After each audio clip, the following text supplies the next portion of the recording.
Sa ibang balita na iligtas ng Philippine Coast Guard ang nasa higit 60 katao matapos magkaproblema ang kanilang sinasakyang motorboat sa Tawi-Tawi.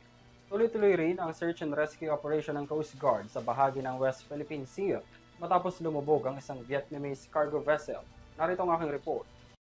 Tuloy-tuloy ang search and rescue operations ng Philippine Coast Guard sa vicinity water ng Kagitingan Reef matapos sa maiulat ang paglubog ng isang Vietnamese cargo vessel.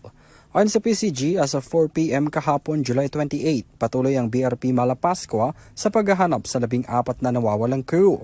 Sa kabila ng masamang panahon at hindi stable na sitwasyon ng karagatan, patuloy ang radio broadcast ng PCG sa lahat ng mga barko sa lugar para ipaalam ang nagpapatuloy na SAR. Attention all ships, attention all ships, attention all ships. Security, security, security.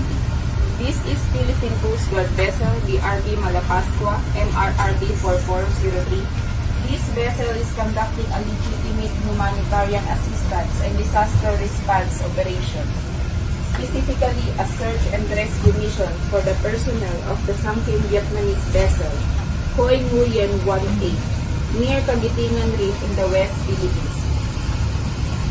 The search and rescue operation response is being undertaken in accordance with the International Convention on Maritime Search and Rescue. Samantala, nailigtas naman ang 62 na Pilipino matapos magkaproblema sa makina ang motorboat na gamit nila sa Tawi-Tawi. Kaagad raw nag-deploy ng SAR ang PCG matapos matanggap ang report at kaagad na natagpuan ang disabled vessel at matagumpay na naibalik sa Port of Bonggao.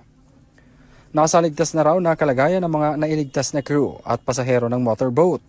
Pinuri naman ni PCG Commandant Admiral Ronnie Hilgavan ang responding personnel para sa agarang aksyon nila at binigyang diin ang kahalagahan ng kanilang trabaho para protektahan ang buhay sa karagatan. Para sa EuroTV News, ako si Henry Villa Nicolas, isang dekadang sumasaludo sa bawat Pilipino.